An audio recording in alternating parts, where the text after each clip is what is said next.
Okay, sure. Yeah, I'll give it a shot. Okay, I'd guess that women find you repulsive and that you've never had a normal relationship your entire life.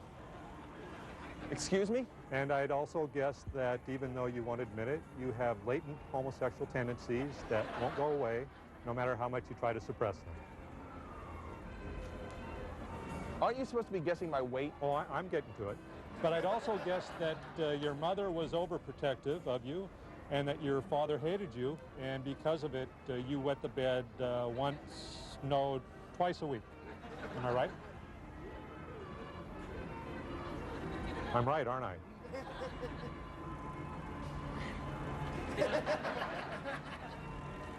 What about my weight? 165. Damn!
Thank you so much. Thank you. It's been an interesting week. This week in politics, our two Senate candidates, Patty Murray, Linda Smith, having a hard time setting up a debate. You know, they say that their staff, people say that it's because of scheduling conflicts, arguments over the format of the debate, and the fact that neither of them are real anxious for the public to see the candidates in action, because then the voters would learn that Patty Murray is, how should we put this, not the brightest star in God's universe, and that Linda Smith is a very bright star with a really erratic orbit, very erratic. We got a great choice, don't we?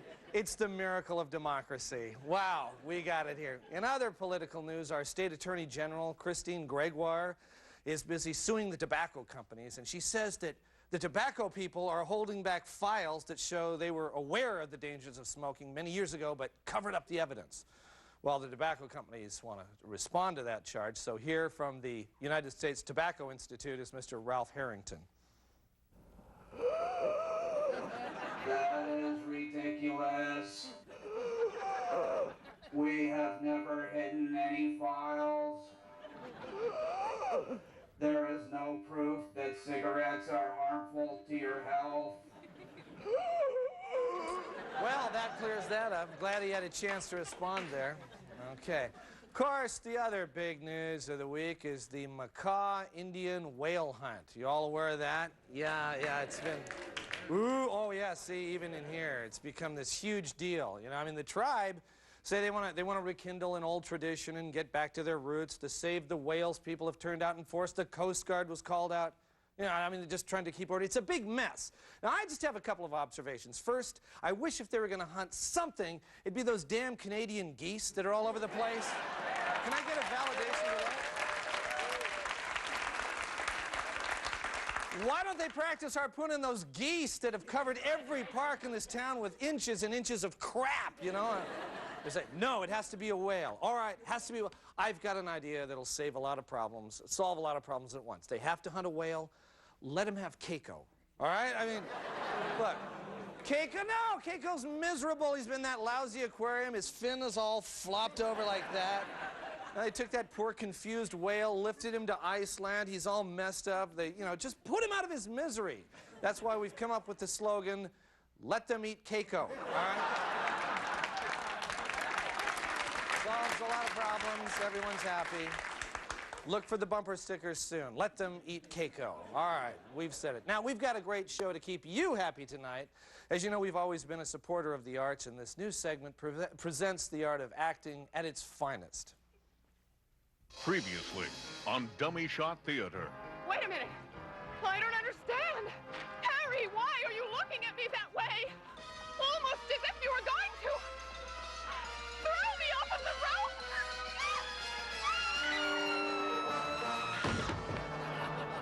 Oh, no! What have I done? I've killed the only person who ever meant anything to me. I can't go on. I'm going to throw myself off the roof.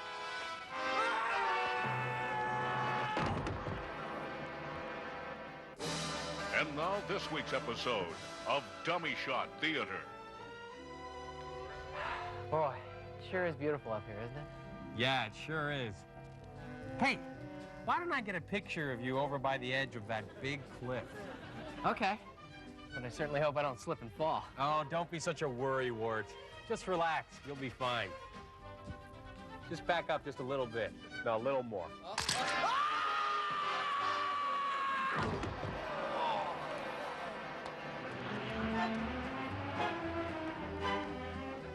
Boy, everything looks so small from up here. How high up are we, anyway? 7,000 feet. Whoa. Oh, by the way, your door's rattling a little. You want to check that? Shouldn't I put my seatbelt on first so I don't get sucked out? Don't worry, you'll be fine. Just swing it open and shut a few times. Okay.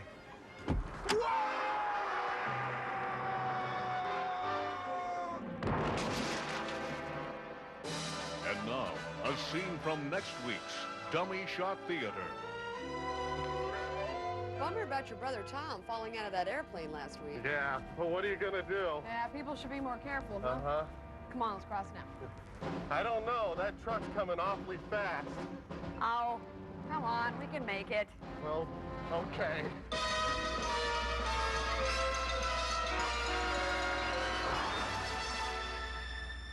Boy, that was close. Next week on Dummy Shot Theater. All right, stay with us. We've got a great show, and we're coming right back.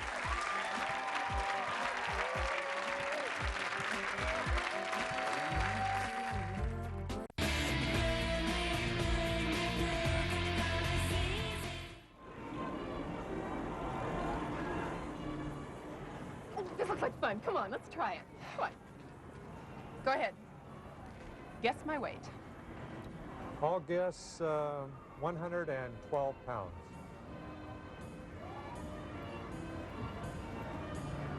That is amazing. That is truly amazing. Give him the money, dear. No way. He's not even close. He is right on the money. Give him the $2. I'm not giving him the $2. Look, get on the scale. Let's see how right he is, okay? No, that's okay. I believe her. Okay, Mr. Fool the Guesser. Guess me. Okay, I'll guess that as soon as you leave here, your day at the fair is basically over, and that you won't be getting any for a long, long time. He's right, dear. Give him the $2. I'm not giving him the $2. I'm guessing that you'd better quit while you're ahead. Right again, dear. Give him $4.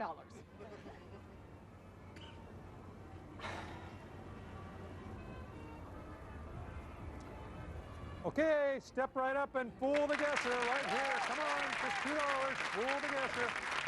You, sir. Good evening, and welcome to the Antiques Roadshow. Tonight, we're coming to you from the Washington State Convention Center in Seattle, Washington. Now, let's go inside and see what our appraisers have found. Well, this is quite an interesting painting you've brought here. You can see on the back this signature. This is a Gustav Klimt. This is an original. It's very rare, but you've altered it, haven't you? Yeah. Those are googly eyes that I put them on there because I thought it kind of livened up the picture. And if you go like, I thought it was funny. Well, I have to tell you, an original Klimt is a very, very valuable object, but with googly eyes... It's more. Actually, no, it lowers the value. Oh. I'm sorry. I can take them off. That's it. Okay, could you do that over there, please? Yes, do that over there. Thank you. All right, now let's take a look at this baseball memorabilia. This is very exciting. This has really taken off lately. It's a field where there's a lot of excitement with the home run records and everything. And you say this is the actual 70th home run ball. Is that correct? That's right. I caught it myself. Well, that's amazing. This is truly a one-of-a-kind item. Now, are you planning on selling this, or are you going to give this back to Mark McGuire? Oh, no. This isn't McGuire's. This is Bobby Ayala's. It's the 70th home run he gave up this year. Oh. Yeah. That happened back in August there. So what's it worth? A ball from a losing Mariners game? Not much. The market's flooded with those, I'm afraid. I'm sorry.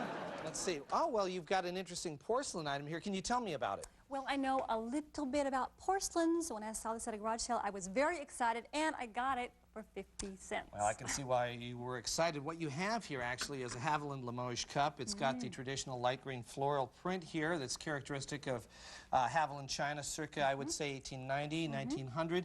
Do you have any idea of the value? A lot more than 50 cents. Yes, as a matter of fact, it would be quite a bit more. I would estimate probably about $5,000 more. Yeah. Yes, so now the person who sold this to you, this was an elderly person? Well, yeah, a little older. Well, there must be no end to the joy you must feel of taking advantage of a confused old woman who was selling her possessions to put some food on the table. You paid 50 cents, is that right? Yeah. Well, here, there. Now it's worth 50 cents. Selfish bitch. Now, what sort of items do you have here? Well, this one is from, it's from my Grammy's place. She died. Oh, I'm sorry. I'm sorry. I think it's like a tassel from a Victorian curtain. I just thought it was beautiful, but I've got no idea how much it's worth. Actually, what you have here is a cat o' nine tails. This is SM equipment here. My guess is that your Grammy would probably whip her little slave boys with this while they're on their knees in front of her, and then I imagine she'd probably tighten their nipple clamps and make them clean her house with little feather dusters clenched between their teeth. This is a very good item. I'd estimate the value at about $200. Is there anything else you have there with you? Well, she also had some ivory walrus tusks, but never mind. All right. Well, let's see. Apparently, you've got there's an interesting glass item here. Is that right? Hi, yeah. Not long ago, I had a chance to go to an estate sale for a once-in-a-lifetime opportunity, and I basically poured all my life savings into this piece. It's Tiffany glass. Okay. There. Well, I'll tell you, I have a little problem with the authenticity of this. It looks like this is a mayonnaise jar with the word Tiffany written on it. Well, the word Tiffany is written on it. It's spelled right and everything. Yes, but it's written with a black magic marker. Well, they told me that Tiffany did that sometimes with his class, with the black magic marker. No. Okay, well, that's good information. Thank you. I'm sorry. You have to be careful about these sorts of things. Right. Okay, I sure will. You all right? Yeah, I'm fine. That's okay. Good. I'm sorry. It's just that we have to go on with the show. So, if you could take your jar. Sorry, if you could just, please, we have to go on with the show. If you could take your jar. Sorry. Whoa, hey, whoa. How much you give me for this? That looks like that's a car stereo, is that right? $100, $100. It's got the Dolby. Well, that's not really an antique, well, you see. This is sweet, and the store's $800. I can get you for $1. Okay, look, I can't really... Yeah, never mind. All right. Well, it looks like you've got an interesting historical document there. Yes, I do. I've done some research, and if I'm not mistaken, I think I might have an original copy of the Magna Carta. Oh, my God. I think you could be right. Let me take a closer look at this. You know, the ink is correct for that period. The parchment is right. If I could just take a closer look at this. Oh, my God, yes. Yes, it's... No. The originals don't, they don't burn like that. Sorry. Well, that's it for this week. We'll see you next week on the Antiques Roadshow.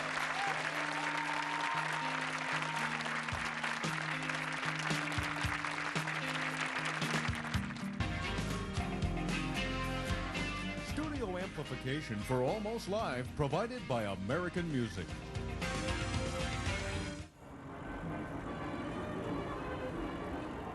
Okay, I'll guess that her breasts aren't real. Okay. I'm guessing that my nose is broken and that she's sleeping with her tennis coach. Ow!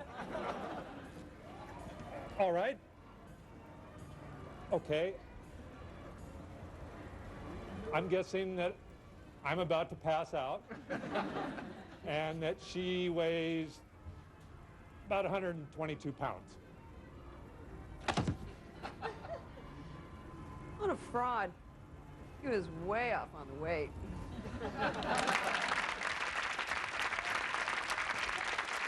Tonight's Late Report is brought to you in part by Touched Inappropriately by an Angel. Wednesdays at 8, right after Thong Bikini Beach.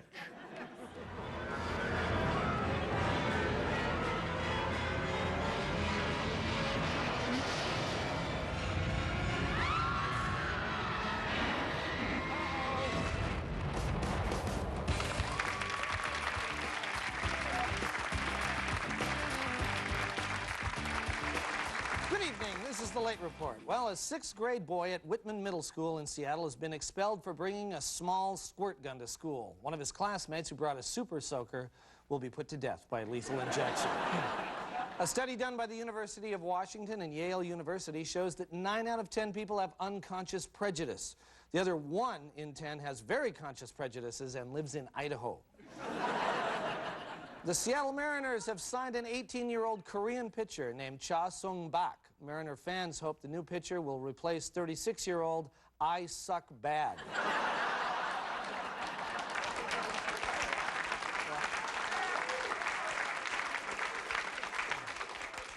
Morton's of Chicago, a high-priced steak chain, plans to open on 6th Avenue next spring. As a competitive edge against the established El Gaucho and the Metropolitan Grill, Morton's will let you choose your own cow fresh from a giant salt water tank in the middle of the restaurant. Workers at a site on the Hanford Nuclear Reservation destroyed millions of red harvester ants this month that may have become contaminated by deadly underground radioactive waste pipes. Citizens are advised not to worry, though, since all the infested ants have been wiped out. Let's go now to Hanford, where Jim Foreman is standing by. Jim, there's the King helicopter. Jim is on the ground. Now, Jim, what about those ants? Oh, my God, Jim! Oh, Jim, are you okay? Speak to me. Jim. Well, I'm sure he'll be fine. Tacoma has begun to turn the methane gas emanating from their old landfill into enough electricity for 1,000 homes. 1,000 really stinky homes. And now with a look at the current cinema is our own Joy Jenkins at the movies. I have to admit that I had high hopes for Jamie Blank's new teen horror flick, Urban Legends, which opened in Seattle last Friday. The premise seemed hopeful. A campus killer offing student body at a New England college, according to Urban Legends. They had strong material to play with, exploding animals and microwaves, caller IDs that tell us that he's in the house. You get the picture. The movie began with the most quintessential of Urban Legends, the man in the back seat. An unsuspecting young driver pulls away from a gas station, believing she's alone in the car, but she's not.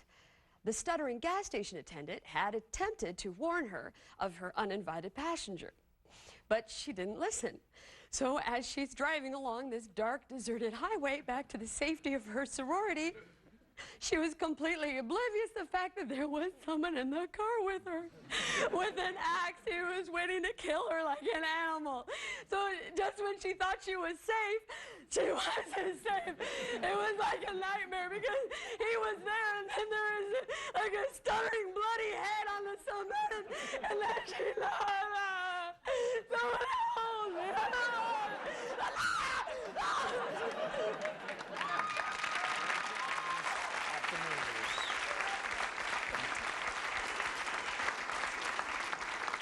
Finally, Jimmy Buffett played to a big crowd of his fans Wednesday night at the Tacoma Dome. Following the concert, Buffett got into a van, drove north, and spent the next day wasting away again in Marysville. There's been a Late Report. Don't go away because we're coming right back. The Funk Soul Brother, check it out now. The Funk Soul Brother, right about now. The Funk Soul Brother, check it out now. The Funk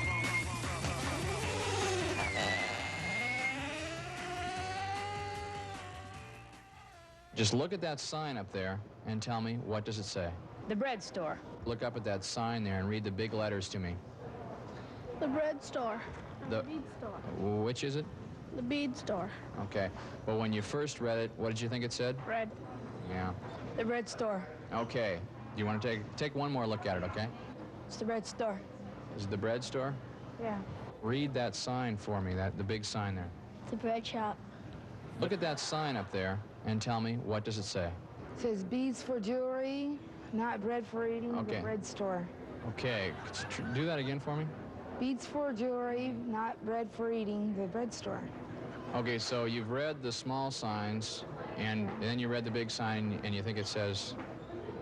What's the red letters? The bread store.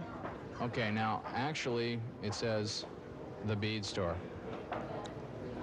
Oh, the bead store. Yeah. Yeah. See that? Yeah, how come I said that? Read me the big letters. What's it say? The bead store. The bead store, okay. Okay. You want to take a look, check it one more time, just make sure. The bead store. Okay, that's correct. No problem whatsoever. No problem whatsoever. All right, so that's our show this week. If you want tickets, call 421-5555. That's the line for tickets. We'd love to have you down here. You guys had a good time, didn't you? See? Join them. And we'll see you next week. Bye-bye.